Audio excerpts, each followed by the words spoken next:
Olá, bem-vindo a mais uma palavra oportuna, um tempo de reflexão e de inspiração para a sua vida. Fique aí comigo, pois em alguns instantes nós estaremos refletindo sobre algo da palavra de Deus para a nossa edificação.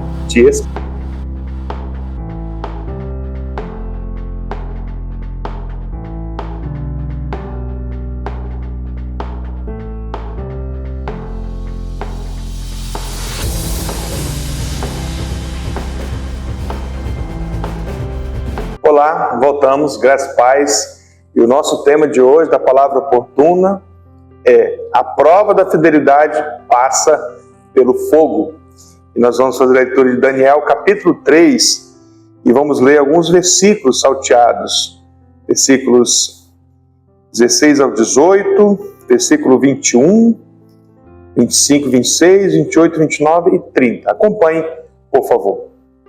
Sadraque, Mesaque e Abidnego responderam ao rei: ó Nabucodonosor, quanto a isso não precisamos nem responder. Se nosso Deus, a quem servimos, quiser livrar-nos, ele nos livrará da fornalha de fogo ardente e das suas mãos, ó rei.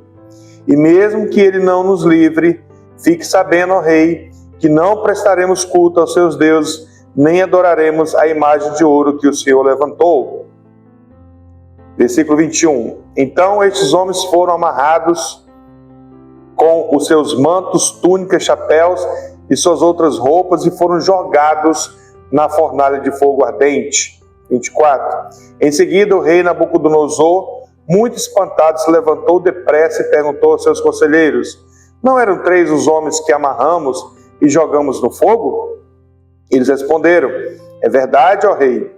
Mas o rei disse: eu, porém, estou vendo 4 homens soltos andando no meio do fogo, não sofrendo nenhum dano, e o aspecto do quarto é semelhante a um filho dos deuses. Versículos 28 em diante.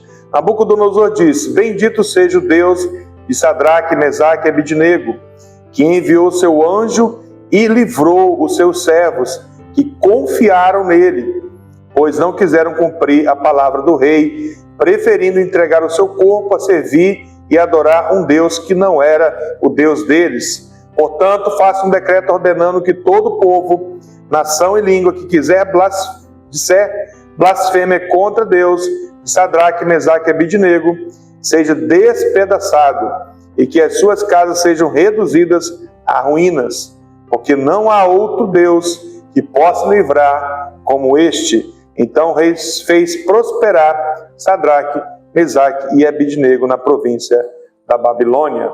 Amém. Que texto maravilhoso. E uma pergunta que eu gostaria de deixar, na verdade 2 perguntas, mas antes das perguntas, uma frase muito importante. Queremos o Deus, na verdade, do poder, mas muitas vezes negamos o Deus que permite a fornalha. Então, pergunta, se Deus não mudar o cenário que você deseja, sua fidelidade permanece ou desmorona? Segunda pergunta, sua fidelidade depende de do que Deus faz ou de quem Deus é? Então nós estamos diante de um texto aqui, falando um pouquinho aqui do contexto, né? O Império Babilônico, muito poderoso, vai até Judá, destrói tudo e leva aqui 4 homens. Daniel é um dos homens, né? E Sadraque, Mesaque e Abidnego, que não é o nome deles, né? No início o nome deles é outros nomes, né? É Ananias, deixa eu ver aqui para não falar errado, Misael e Azarias. Daniel, Ananias, Misael e Azarias. E esses homens jovens, né? São levados então ali para a Babilônia para servir o rei Nabucodonosor. E a Babilônia era uma terra de aparência e poder. Nabucodonosor, rei, era influente, ergueu então uma estátua de ouro imensa, 27 metros de altura, por quase 3 metros de largura, símbolo de domínio e vaidade humana. Então a ordem era clara, como nós lemos no texto: todos deveriam se curvar diante da imagem quando ouvisse o som dos instrumentos. A pena para quem não obedecesse também estava bem clara: a fornalha de fogo ardente. Essa imagem que ele criou é mais do que um ídolo físico. Nos dias de hoje, ela representa tudo que ainda exige nossa reverência, como status, vaidade, sucesso, aparência, ideologias. E nós vivemos numa geração onde ser fiel ao Senhor parece algo ruim, desvantajoso. Isso é complicado, né? Onde a pressão para se moldar o sistema desse mundo é constante, é o tempo todo, né? Como Paulo orientou e falou a Timóteo, advertindo que nos últimos dias seriam homens amantes de si mesmos. Olha que interessante, né? Está lá em 2 Timóteo 3:2, na versão NVI, que fala sobre isso. Amantes de si mesmos. Então a fornalha para muitos é uma ameaça real. Não queremos passar pela fornalha. Mas o perigo maior não é a fornalha, né? É curvar-se aos ídolos modernos deste tempo. Então fidelidade hoje pode nos conduzir à fornalha, mas é justamente nela que Deus se revela. É dela, né? Vejamos alguns pontos interessantes aqui para a gente ser edificado com essa mensagem da palavra oportuna de hoje. Fidelidade é não se curvar diante dos deuses dessa geração. O mundo moderno continua criando imagens de ouro, né? A gente percebe muitas pessoas que hoje vivem, aqui o pessoal tem chamado de transtorno de personalidade narcisista, né? E também alguns falam até de narcisismo espiritual ou gospel.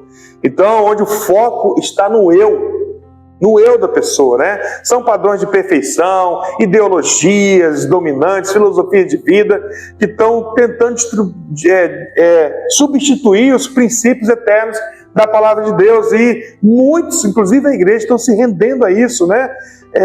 Levando a igreja a se adaptar, a se curvar a isso em nome da aceitação. Mas há um chamado para todos nós, né? Para permanecer fiel, não se dobrar.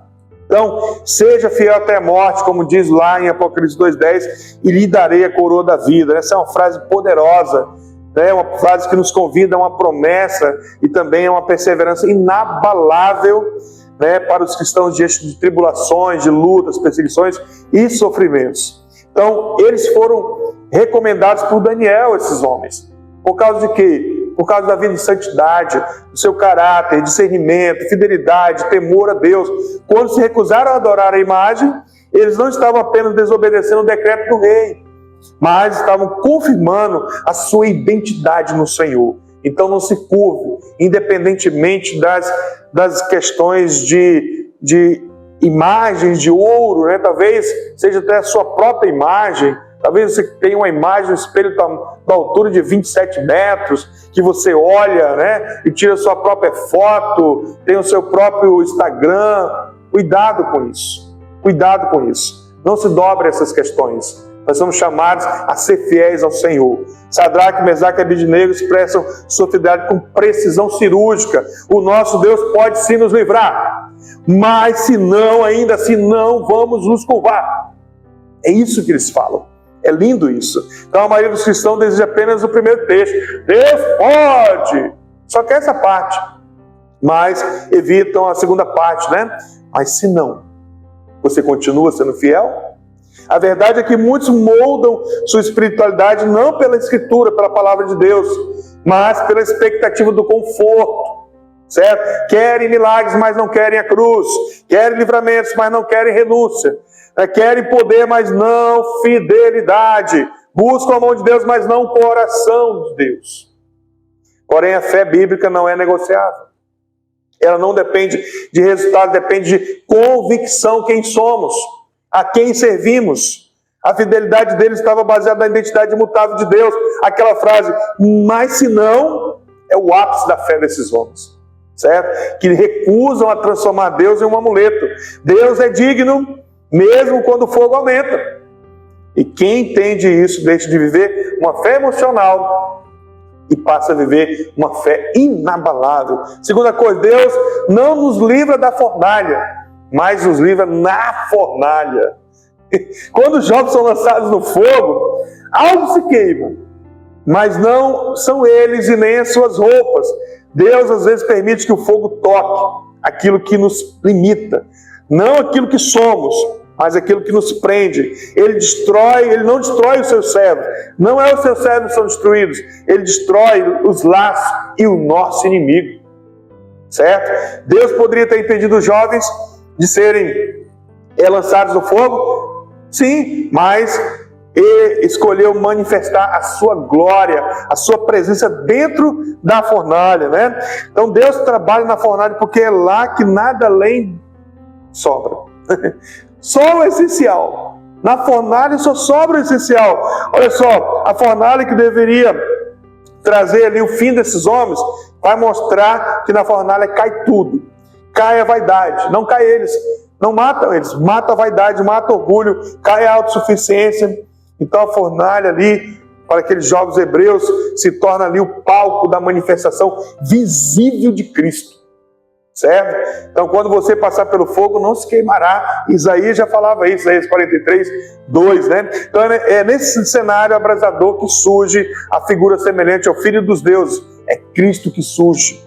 Ele não aparece lá no palácio, não na Câmara Real, não é num lugar bom. Ele vai no lugar onde onde está o fogo. Ele aparece no fogo. A terceira coisa, o fogo prova a fidelidade, mas não a ausência de Deus. Deus está presente, a presença de Jesus transforma o fogo em um ambiente de revelação poderosa, grandiosa, né? Então a ausência de livramento imediato não é a ausência da presença de Deus. Deus está presente com você em todo momento, certo? O cristianismo bíblico não é centrado em sensações, e sim convicções. Quando alguém se recusa ao processo da fornalha, acaba permanecendo raso espiritualmente. Sem fogo não há profundidade. Sem prova não há firmeza. Deus não permite a fornalha para enfraquecer você.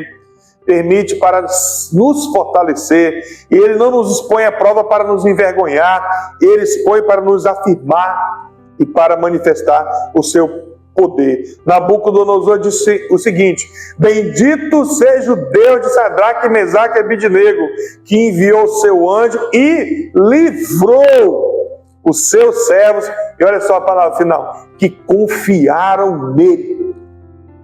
Confiança, né? Está lá em Daniel 3:28. O que sai da fornalha não é o mesmo que entrou, certo? Sai ali um homem mais puro, uma mulher mais pura, mais firme, mais consciente, mais parecido com Cristo, mais com identidade de Cristo na sua vida. O último ponto, a fidelidade é o caminho para a glória. A maior vitória bíblica não é sobreviver ao fogo, mas é permanecer fiel dentro dele. Muitos sofreram, padeceram, como Hebreus 11 fala, né?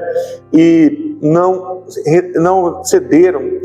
Até Hebreus 11:31 vai dizer: o mundo não era digno de muitos heróis na fé que sofreram, passaram pelo fogo, passaram pela espada, morreram, mas foram fiéis o tempo todo. E eles viveram aquilo que muitos hoje evitam: confiança incondicional. Certo? Vivemos um cristianismo que exige sinais antes de obedecer, mas Deus chama um povo que obedece, mesmo quando não há sinais, né? Ou seja, que anda pela voz e não pela vista. Amém? Então você não vai sair apenas vivo, você sairá honrado, fortalecido e marcado pela presença de um Deus que esteve com você em todo o tempo. Aleluia! A fidelidade na fornalha se transforma em autoridade do lado de fora, certo? Olha só, o rei reconheceu que não há outro Deus que possa livrar como o nosso Deus, e assim ele prospera, né? Sadraque, Mesaque e Abidnego. Então esses jovens, concluindo, não pediram a Deus justiça, promoção, livramento e nem vingança. Eles apenas permaneceram fiéis. Deus fez o resto. Quando os jovens saem da fornalha, algo evidente: não há cheiro de fumaça, não há marca de fogo, suas roupas estão intactas. O rei, que antes exigia, né, adoração à imagem de ouro, agora exalta o Deus, né, deles e os promove no reino. Então a mensagem da fornalha é clara: fidelidade a Deus. Quem é fiel a Deus não se curva diante de ídolos dessa geração. Deus não nos livra sempre do fogo, mas sempre está presente no meio do fogo. Aleluia. E onde Ele está, não há morte, não há laço que fique, não há medo que resista, só há milagres. O fogo prova a nossa fidelidade a Deus, não a ausência de Deus. A fidelidade, então, é o caminho para a glória e para a prosperidade em Deus.